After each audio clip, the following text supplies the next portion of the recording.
Amen.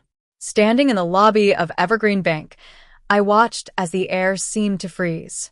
The teller's face went pale as she read the figure on the withdrawal order in my hand. $3. $5 billion.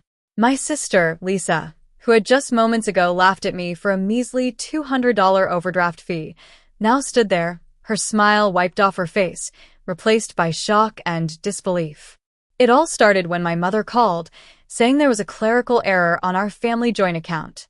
A $200 miscellaneous fee had triggered an overdraft alert. Little did I know, this was just the beginning of a web of lies and manipulation. Growing up, I was the responsible one in the family. My parents, Robert and Emily, always favored Lisa. She was the life of the party, the one who could charm anyone with her smile. I, on the other hand, was the boring, stable one. I spent my days buried in spreadsheets, working as a forensic accountant at Integrity Analytics. I loved the absolute truth of numbers, the way they didn't lie or manipulate. My family saw me as a cash cow. They thought I was hoarding a modest salary, never knowing that I was sitting on a fortune. 6 years ago, I co-founded a data analytics platform that detected payment fraud in real time. A global fintech conglomerate bought us out, and I structured my payout through trusts. I chose Evergreen Bank because they promised privacy and a high interest rate. Lisa landed a job at the bank 2 months after I opened my custodial account. I later realized my parents had pushed her into it, not because she had a talent for finance, but to keep an eye on my money. One day, I received a call from my mother about the $200 fee. When I went to the bank, Lisa, who was an assistant branch manager, made a scene. She humiliated me in front of everyone, calling me broke.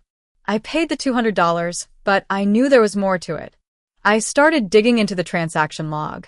I found that $5,000 had been transferred from our joint account to an internal holding ledger at the bank, triggering the overdraft and the $200 fee.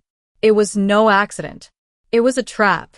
I suspected that they wanted me to lose my temper so they could label me as unstable and restrict my access to the account. I reached out to a quant trader, Jake, who told me that Evergreen Bank was over-leveraged. My $3.5 billion was the only thing keeping the bank afloat.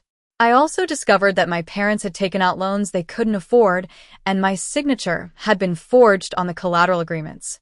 The regional director, Mark, was behind it all. He had groomed Lisa to be his accomplice, promising her a promotion if she helped him. I decided to fight back. I formed a new entity, Harbor Investments, to transfer my money. I gathered evidence of the fraud, including access logs and forged signatures. I also found a witness, Sarah, a former compliance officer who had been pushed out of the bank for refusing to sign off on a risky loan approved by Mark. My family invited me to dinner, hoping to get me to sign a guarantee for Lisa's new business venture. They said it needed a $2 million infusion. I knew it was a lie. I agreed to go to the bank the next day to handle it. The next morning, I walked into the bank with my lawyer, Tom. I presented the withdrawal order for $3.5 billion. Lisa was shocked, and the bank manager, Mr. Johnson, tried to stall me. I showed them the evidence of the fraud, and Lisa broke down, admitting that Mark had ordered her to do it. The bank tried to bribe me, offering to forgive my parents' debts if I paused the transfer. I refused. I demanded that they void all the guarantees with my name, investigate Mark, and provide me with the audit trail of my account access. In the end, the bank had no choice but to execute the transfer. As the money left the bank, the panic set in. The bank started to collapse, and my family's world came crashing down. Lisa was suspended, and my parents' business loans were called in. I sat down with my family in a conference room with the auditors. Mark tried to pin the blame on Lisa, but I presented evidence of his involvement. The auditors launched a criminal investigation. I offered my parents a severance agreement. I would pay off their business loan and Lisa's debt, but they had to sign a waiver, removing me from their wills and never using my name for financial transactions again. Lisa also had to resign from the banking industry and take an entry-level job in a different field. They had no choice but to sign. I walked out of the bank, free at last. I drove away in my sensible car, leaving behind a collapsing bank and a family that had finally learned the true cost of their greed. I had broken free from the trap they had set, and I was ready to start a new chapter in my life.